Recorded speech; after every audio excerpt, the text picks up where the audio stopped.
Halo, perkenalkan nama saya Rona Wadiarni Purniente, NIM 19010109, grup B semester 5. Adapun video ini saya buat untuk memenuhi tugas RPP mata kuliah Media dan Teknologi Pendidikan dosen pengampu Ibu Eben Telembanua MPD. Adapun materi yang saya bawakan pada saat ini adalah persahabatan yang sejati.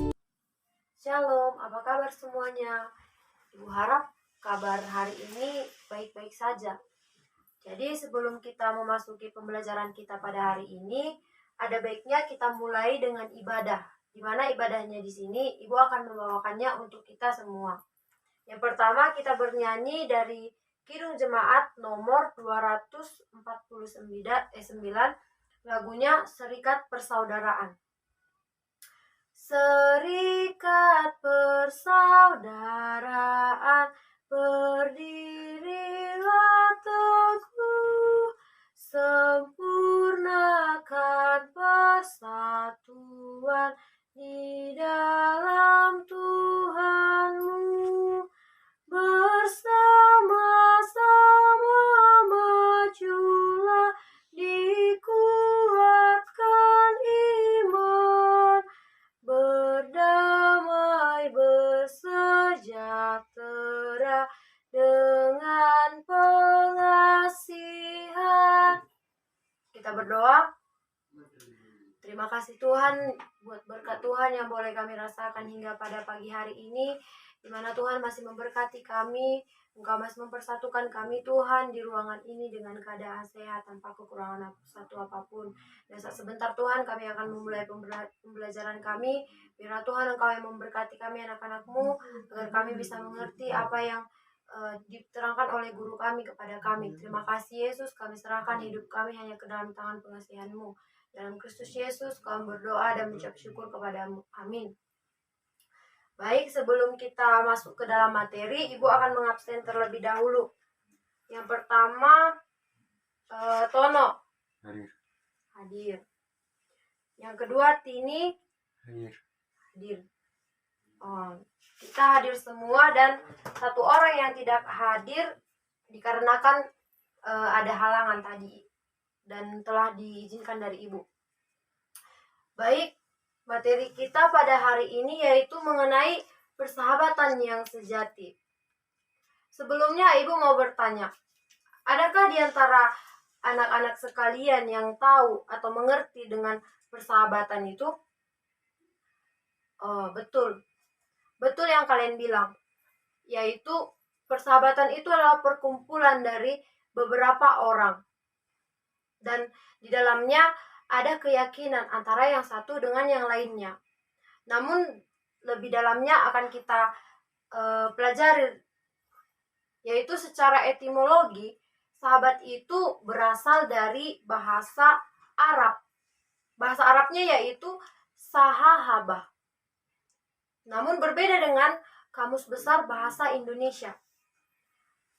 Arti sahabat itu adalah kawanan, teman, dan handai.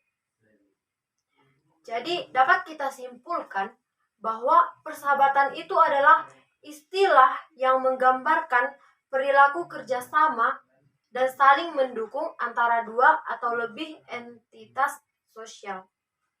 Sahabat adalah orang yang bisa dipandang dan dipercaya dan bisa mendorong sahabatnya untuk membuat pilihan tepat dan tidak mendapat masalah dari keputusan yang dibuat temannya ini.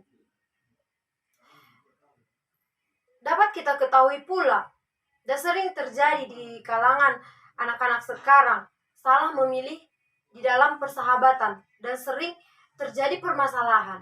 Dalam hal ini, dalam materi kali ini, di sini Ibu menjelaskan bagaimana ciri-ciri sahabat yang baik yang bisa kita ketahui dan bisa kita jadikan teman-teman kita yang sesungguhnya. Yang pertama itu adalah tidak kompetitif. Maksudnya kompetitif di sini adalah persahabatan itu bukan suatu popularitas, melainkan harus saling mengisi satu dengan yang lainnya. Maksud popularitas di sini adalah bukan sekedar perkumpulan ataupun yang kalian sebut sekarang teman nongkrong seperti itu. Dan dalam hal ini maksudnya adalah harus saling mengisi satu dengan yang lainnya. Jadi dapat dipercaya dan dapat kita jadikan teman curhat kita. Seperti itu. Dan yang kedua adalah jujur. Jujur ini adalah kunci keberhasilan pertemanan. Karena di dalam kejujuran itu timbul rasa percaya kepada sahabat kita ini. Selanjutnya adalah menjadi pendengar yang baik kepada sahabat kita ini. Maksudnya pendengar yang baik di sini itu adalah ketika sahabat kita mengalami kesulitan ataupun mengalami masalah hidup yang mungkin tidak kita alami, jadi kita bisa mendengarkan curhatannya dan memberikan solusi yang terbaik bagi sahabat kita ini. Kemudian siap membantu. Siap membantu di sini adalah di antara persahabatan ini ataupun sekelompok orang ini saling membantu. Misalnya ada yang satu kekurangan dan yang satu lagi memiliki kelebihan. Jadi di situ mereka saling membantu sehingga tidak ada yang terkucilkan di dalam perkumpulan tersebut, sehingga tidak tampak di dalam perkumpulan itu ada orang yang berkekurangan ataupun sering disebut orang kecil. Kemudian siap beradaptasi. Maksudnya siap beradaptasi di sini adalah gaya hidup yang satu harus sama dengan yang lainnya. Maksudnya harus menyesuaikan diri dengan yang lain. Maksudnya menyesuaikan diri itu adalah misalnya dahulunya kita itu hidupnya berpoya-poya, mewah-mewah. Jadi di dalam perkumpulan ini ataupun perkumpulan persahabatan ini, kita dapat mengenali siapa sahabat kita dan bagaimana kepribadian dia. Dan kita harus beradaptasi di dalamnya agar tidak terjadi perselisihan. Kemudian ada fungsi penting dari persahabatan itu. Yang pertama yaitu sebagai kawan ataupun di dalam bahasa Inggrisnya companionship. Kemudian sebagai pendorong atau stimulation. Dan yang ketiga sebagai dukungan fisik atau physical support. Keempat sebagai dukungan ego atau ego support. Yang kelima sebagai perbandingan sosial atau social comparison. Dan yang terakhir adalah sebagai memberi kekerabatan dan perhatian. Jadi saran ibu kepada anak-anak ibu sekalian, dalam hal ini perlu kalian ketahui apa fungsi dari persahabatan itu. Dan kalian penting mencari teman kalian ataupun sahabat kalian yang dapat kalian percayai, sehingga akan terwujud fungsi tersebut, fungsi yang telah ibu jelaskan sekarang. Kemudian bagaimana dasar Alkitabiah mengenai persahabatan ini? Yang pertama adalah yang terdapat di dalam Amsal 17 ayatnya yang ke-17. Begini bunyinya. Teman sejati menyayangi pada setiap waktu dan menjadi saudara saat ada kesusahan. Dan tertulis juga di dalam Amsal 18 ayatnya yang ke-24. Bunyinya adalah, ada teman yang siap menghancurkan satu sama lain, tapi ada teman yang lebih dekat daripada saudara. Nah, ayat-ayat ini yang ibu jelaskan di dalam Amsal 18 ayat 24 maupun Amsal 17 ayat 17 menunjukkan bahwa sahabat yang baik itu, dia itu adalah setia, pengasih, baik hati, dan murah hati. Sahabat sejati selalu siap mendukung kita waktu kita menghadapi masalah, musibah, ataupun malapetaka. Jadi mereka selalu ada di samping kita dan memberi dorongan ataupun memberi solusi dari permasalahan yang kita hadapi.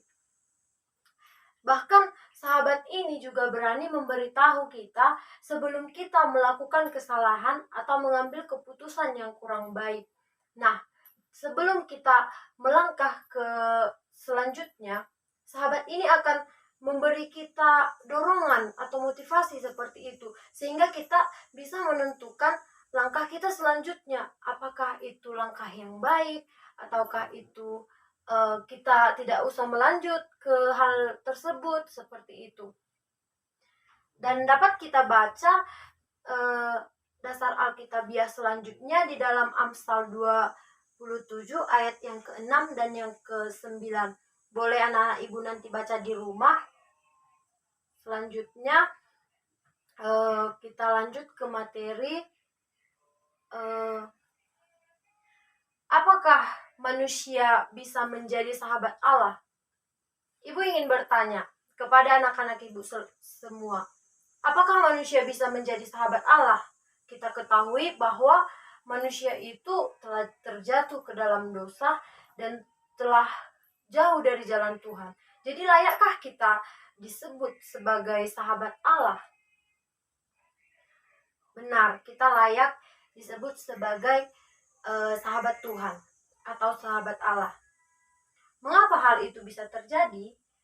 Karena Alkitab mengatakan Allah berteman akrab dengan orang yang lurus hati. Dapat kita baca di dalam Amsal 3 ayatnya yang ke-32. Maksud natsnya ini adalah Allah mau bersahabat dengan orang-orang yang berupaya untuk menjadi orang yang baik, lurus, jujur, dan mau mengikuti perintahnya. Misalnya Alkitab menyebut Abraham, seorang pria yang beriman, sebagai sahabat Allah. Nah, dapat kita simpulkan bahwa kita dapat disebut sebagai sahabat Allah jika kita memiliki keinginan, kerinduan untuk mau dekat dan berubah menjadi yang lebih baik, seperti yang dijelaskan tadi bahwa ada kerinduan kita untuk merubah diri kita menjadi baik, memiliki jalan yang lurus, jujur, dan mau mengikuti perintahnya. Seperti itu. Selanjutnya, bagaimana pengajaran tentang persahabatan sejati menurut Alkitab?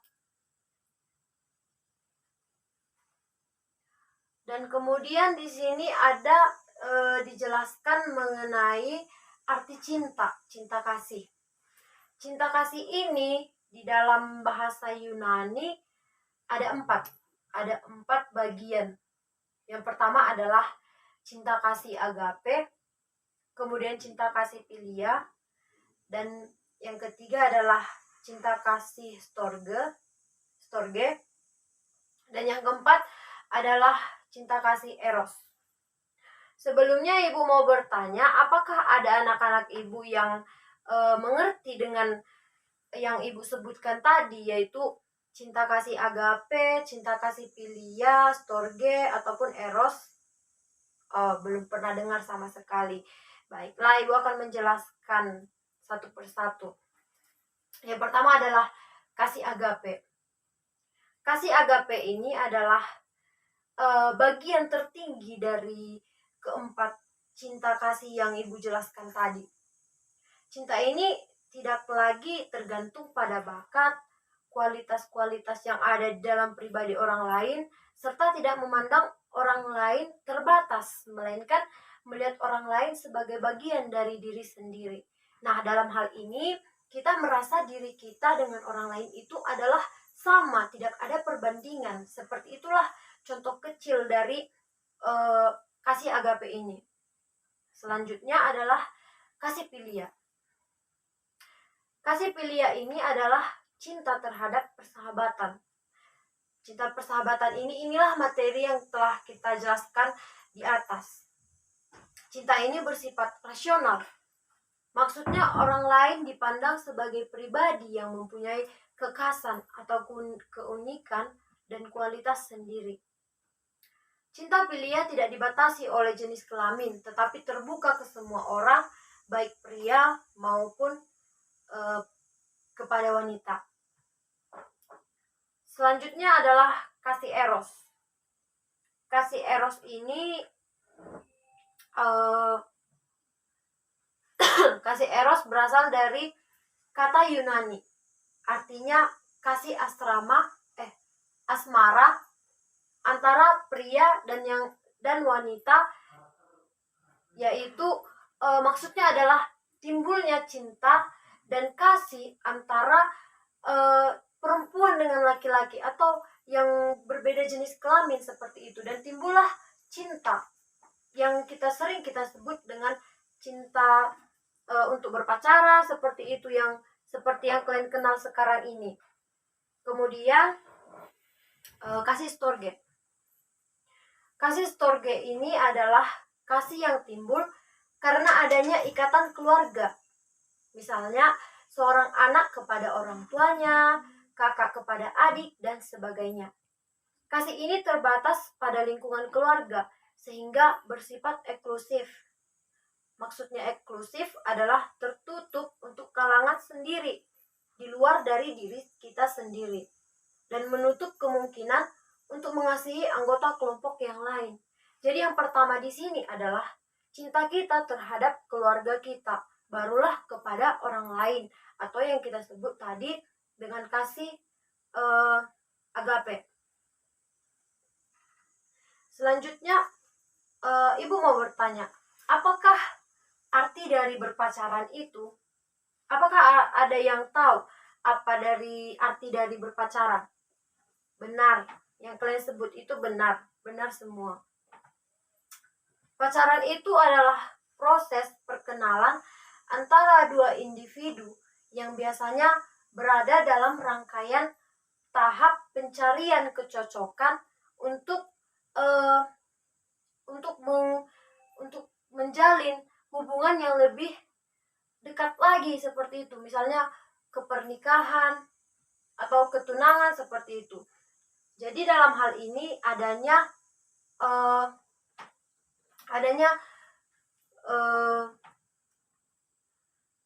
mencarinya kecocokan diri dengan lawan jenis kita, apakah kita cocok dengan mereka atau tidak cocok, seperti itu. Jadi jika sudah cocok, sudah menerima kekurangan antara yang satu dengan yang lainnya, barulah mereka bertunangan seperti itu dan menikah. Itulah arti dari berpacaran menurut seorang ahli. Kemudian pertanyaannya adalah kepada kita semua, anak-anak ibu yang kelas 10 SMA, dapatkah anak SMA atau kalian berpacaran? Tentu menurut kalian, karena kalian sudah memiliki pasangan atau pacar di sekolah ini, mungkin kalian menjawab pasti bisa berpacaran, dan kalian menganggap berpacaran itu memotivasi diri kalian untuk belajar. Namun hal itu salah. Tapi menurut ibu, berpacaran itu, apalagi anak SMA, tidak boleh, karena berpacaran itu hanya dikhususkan bagi mereka yang telah siap untuk menikah dan mengikat janji di gereja, barulah bisa berpacaran seperti itu. Jadi anak SMA menurut ibu tidak boleh berpacaran, karena kalian kan belum memiliki rencana untuk menikah, tapi kalian memiliki rencana bagaimana hidup kalian selanjutnya. Apakah kalian setelah tamat dari sekolah ini, apakah ingin melanjut ke perguruan tinggi lain, ataukah bekerja dan lain sebagainya. Jadi saran ibu untuk materi kita ini mengenai berpacaran dan cinta kasih ini, saran ibu kepada kalian, jangan dahulu berpacaran, karena berpacaran itu tidak baik untuk kalian. Tapi yang sebaiknya kalian lakukan adalah belajar, dan belajar. Baiklah, demikianlah materi kita pada hari ini. Apakah anak-anak ibu memiliki pertanyaan, ataukah ada sanggahan seperti itu? Baik, jika tidak ada pertanyaan, ibu akan memberikan tugas kepada kalian. Tolong dicatat, dan minggu depan kita akan memperiksanya. Dan kita kumpul minggu depan. Ibu akan membacakan pertanyaannya, silahkan ditulis. Pertanyaannya pertama, apa itu persahabatan? Yang kedua, bagaimana ciri-ciri sahabat yang baik? Yang ketiga, jelaskan dasar Alkitabiah mengenai persahabatan. Keempat, jelaskan 4 cinta kasih menurut bahasa Yunani. Dan kelima, apa itu berpacaran dan apakah anak SMA boleh berpacaran? Baik, demikianlah pembelajaran kita pada hari ini. Ibu sarankan tugasnya dikerjakan dan minggu depan kita periksa. Baik, sebelum kita mengakhirinya, kita berdoa terlebih dahulu. Terima kasih Tuhan buat berkat-Mu yang boleh kami rasakan hingga pada saat ini, di mana Tuhan masih memberkati pembelajaran kami dari awal, pertengahan, hingga akhirnya. Bapa yang baik, saat sebentar juga kami akan kembali ke rumah kami masing-masing. Biarlah Tuhan Engkau yang tetap memberkati kami. Apapun Tuhan yang telah kami pelajari tadi, biarlah Tuhan Engkau yang menambahkannya ke dalam pikiran kami, sehingga kami Tuhan bisa mengaplikasikannya di dalam kehidupan kami. Terima kasih Bapa, ini hidup kami serahkan ke dalam tangan pengasihan-Mu. Dalam Kristus Yesus kami berdoa dan mengucap syukur kepadamu. Amin. Demikianlah video saya. Terima kasih dan shalom.